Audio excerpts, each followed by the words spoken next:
بسم اللہ الرحمن الرحیم۔ السلام علیکم، welcome to history plus channel. ناظرین، آج ہم ایک ایسی شخصیت کا ذکر کرنے جا رہے ہیں جنہوں نے سب سے پہلے مہمان نوازی کی سنت شروع کی، سب سے پہلے آپ نے ناخن کاٹے، سب سے پہلے سر کے بالوں میں مانگ نکالی، سب سے پہلے ممبر پر خطبہ دیا، سب سے پہلے جھنڈے پر پرچم لگایا، سب سے پہلے کمان بنائی۔ جی ہاں ناظرین، آج ہم اللہ کے بہت ہی برگزیدہ بندے اور پیغمبر حضرت ابراہیم علیہ السلام کی حالات زندگی بیان کرنے جا رہے ہیں، جس کا یہ سیکنڈ پارٹ ہے۔ پارٹ 1 دیکھنے کے لیے اوپر آئی بٹن پر کلک کیجئے۔ جیسا کہ ہم نے پارٹ 1 میں دیکھا کہ کس طرح ابراہیم کا نمرود سے مقابلہ ہوا اور کیسے اللہ تعالیٰ نے آگ کو گلزار بنا دیا۔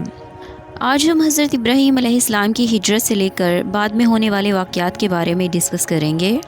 حضرت ابراہیم علیہ السلام سب سے پہلے پیغمبر ہیں جنہوں نے راہ خدا میں یعنی دین کے لیے اپنا وطن چھوڑ کر ہجرت اختیار کی۔ ہجرت کے وقت آپ کی عمر 75 سال تھی۔ اس کے باوجود کہ آپ کو کفار نے طرح طرح کی تکلیفیں دیں، مگر تبلیغ کے کام میں ذرا برابر بھی فرق نہ آیا۔ آپ سرزمین عراق سے ہجرت کر کے ایک مشہور بستی میں چلے آئے۔ یہ بستی فرات کے مغرب کی طرف ہے۔ یہاں آپ نے تھوڑا عرصہ قیام فرمایا، اس کے بعد حران کی طرف چلے گئے۔ یہ سب سے پہلا شہر ہے جو طوفان نوح کے بعد آباد ہوا۔ یہاں پہنچ کر بھی آپ نے تبلیغ کا سلسلہ جاری رکھا۔ یہی حضرت سارہ سے آپ کا نکاح ہوا۔ کچھ دنوں بعد حران سے فلسطین یعنی بیت المقدس غرض تبلیغ کرتے کرتے مصر پہنچے۔ ان سب مقامات میں آپ کی زوجہ حضرت سارہ، آپ علیہ السلام کے بھتیجے حضرت لوط اور ان کی بیوی آپ علیہ السلام کے شریک سفر رہے۔ حضرت حاجرہ علیہ السلام سے نکاح۔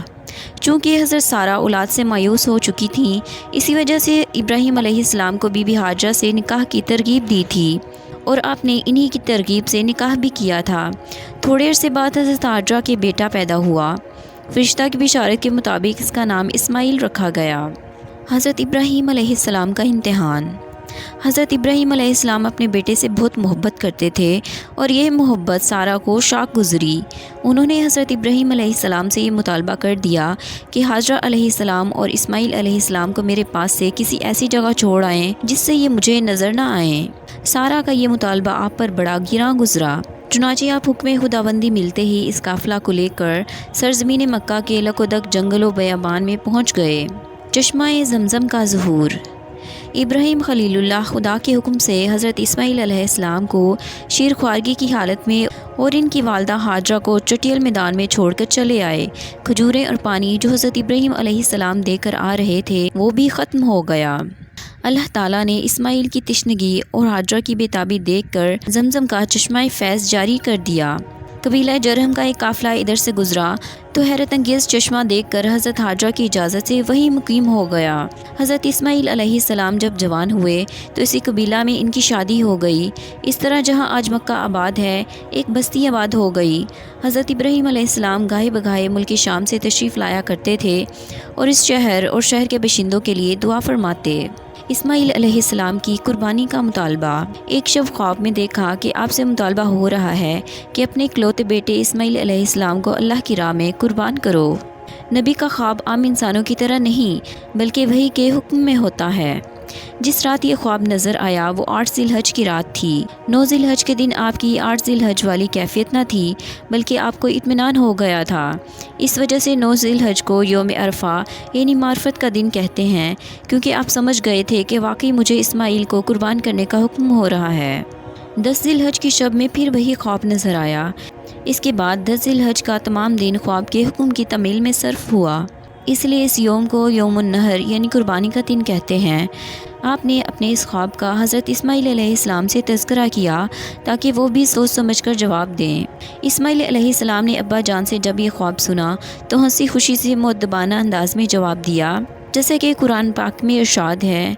اسماعیل علیہ السلام نے کہا، اے میرے باپ، جو حکم آپ کو دیا گیا ہے اسے کر ڈالیے، انشاءاللہ آپ مجھے صبر کرنے والوں میں سے پائیں گے۔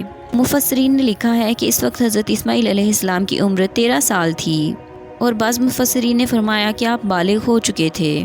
حضرت ابراہیم علیہ السلام نے اپنی چھری پتھر پر رگڑنی شروع کی۔ جب چھری تیز ہو گئی تو ابراہیم علیہ السلام نے اپنے لختے جگر کو زمین پر ذبح ہونے والے جانور کی طرح لٹا دیا۔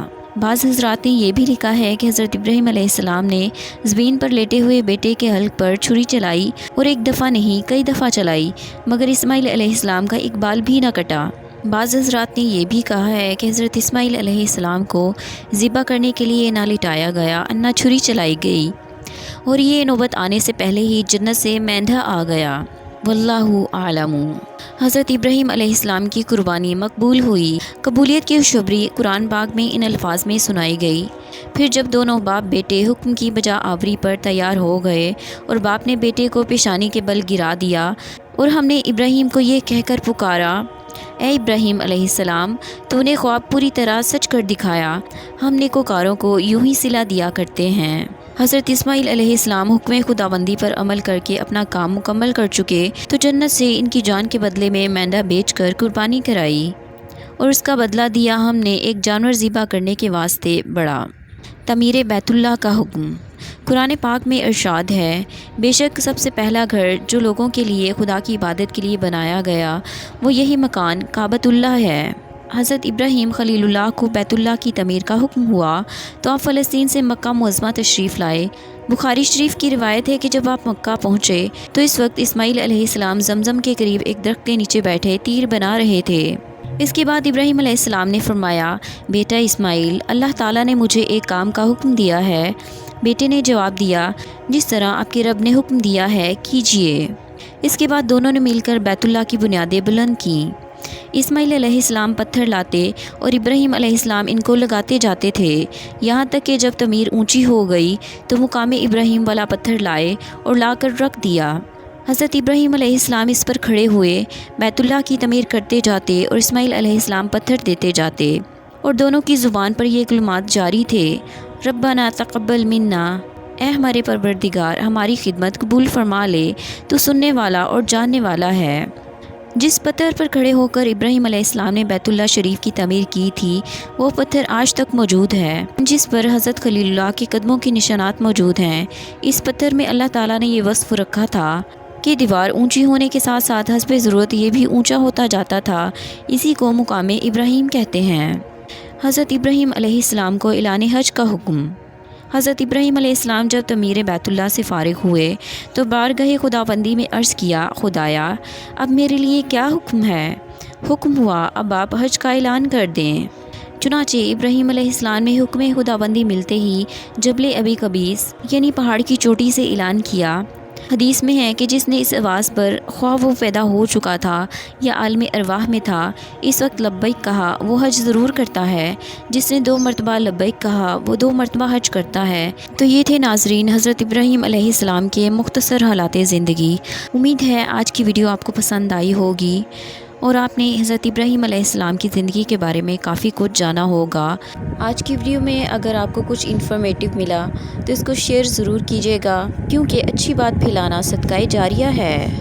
چینل پر نئے ہیں تو چینل کو سبسکرائب ضرور کر لیجیے گا تاکہ میری آنے والی ہر نئی ویڈیو آپ تک بآسانی پہنچ سکے۔ ناظرین، اپنا اور اپنے پیاروں کا بے حد خیال رکھیے گا۔ اللہ نگہبان۔